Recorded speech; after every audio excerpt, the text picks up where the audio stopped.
पढ़ाई करनी है, एग्जाम की तैयारी करनी है, लेकिन मन है कि पढ़ाई में लगता ही नहीं। नींद आने लगती है, मन भटकने लगता है। इतनी कोशिश करता हूँ ध्यान लगाने की, लेकिन ये ध्यान पढ़ाई में लगता ही नहीं। इधर उधर की बातें दिमाग में घूमने लगती हैं। कल पढ़ लूंगा, कल कर लूंगा, करते करते वो कल आ ही नहीं पाया। अरे ये पढ़ाई नहीं, एक चुनौती है। ये कोई परीक्षा नहीं, बल्कि एक जंग है। और ये जंग बहुत छोटी सी है, क्योंकि तुम्हें जिंदगी में आगे ऐसी ऐसी चुनौतियों का सामना करना पड़ेगा, ऐसी ऐसी जंग लड़नी पड़ेगी कि तुमको समझ में आ जाएगा कि जिंदगी जीना आसान नहीं होता। ये पढ़ाई तो तुमको उस आने वाले कल के लिए तैयार कर रही है। अरे अगर अभी इसी से हार मान गए तो आगे क्या करोगे? कब तक सचिन तेंदुलकर और बिल गेट्स का एग्जाम्पल देकर खुद को समझाओगे कि उन्होंने भी तो पढ़ाई नहीं की थी? अरे उनके दिल में एक जुनून था, एक जज्बा था। अपने आप से पूछो, तुम्हारे दिल में ऐसा कौन सा जुनून है, ऐसा कौन सा जज्बा है जो बिना पढ़ाई के तुम्हारे हर सपने को पूरा कर दिखाए?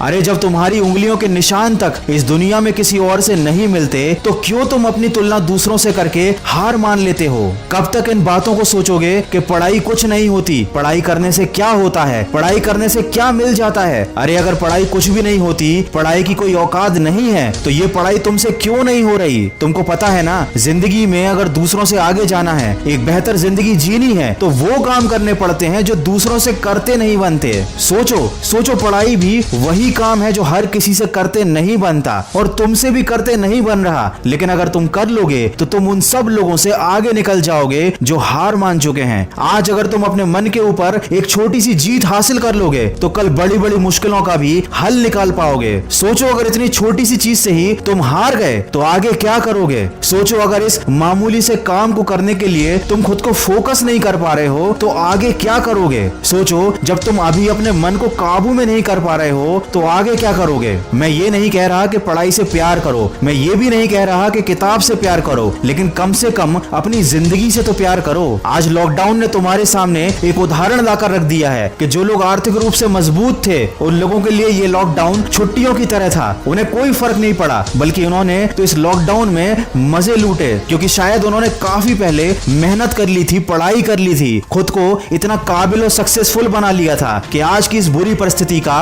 उन पर कोई प्रभाव नहीं पड़ा। और जिन लोगों ने सही समय पर अपने समय का इस्तेमाल नहीं किया, उन्होंने अपने मन को काबू नहीं किया था, अपने आप को सफल नहीं बनाया था, आज उनकी जिंदगी जहन्नुम से भी बदतर हो चुकी है। दोस्त, जिंदगी का कोई भरोसा नहीं, परिस्थितियों का भी कोई भरोसा नहीं। आज अच्छी हैं तो कल बुरी हो सकती हैं। आज माँ बाप तुम्हें बिठाकर खिला रहे हैं, कल कौन खिलाएगा? आज तुम सबकी जिम्मेदारी हो, लेकिन कल सबकी जिम्मेदारी तुम्हारे कंधे पर आएगी और तब तुम्हें सारी चीजें क्लियर हो जाएंगी, लेकिन एक पछतावा रह जाएगा। उस दिन पछताने से ज्यादा बेहतर है आज थोड़ा सा कष्ट उठा लो, अपने आलस्य को एक गठरी में डालकर कमरे के किसी कोने में फेंक दो, मन को भटकाने वाले विचारों को आग लगा दो, समय को बर्बाद करने वाले मोबाइल को स्विच ऑफ कर दो, अपने दिमाग को थोड़ा खाली करो और एक बार फिर से मेरी कही बातों को जरा ध्यान से सुनो। तुम्हें पढ़ने से कोई रोक नहीं पाएगा, तुम्हें आगे बढ़ने से भी कोई रोक नहीं पाएगा। एक बार मन में शांत दिमाग से खुद से कहो, नो एक्सक्यूज, फिर देखो क्या होता है। ये बात हमेशा याद रखना, तुमको विकल्प बहुत मिलेंगे मार्ग भटकाने के लिए, लेकिन संकल्प सिर्फ एक ही काफी है मंजिल तक जाने के लिए। अगर इंसान में सीखने की और बदलने की चाहत हो, तो वो अपनी गलतियों से सीखकर अपनी जिंदगी बदल सकता है। तो जो अभी तक हो गया उसका अफसोस मत करो, आज से और अभी से एक नई शुरुआत करो।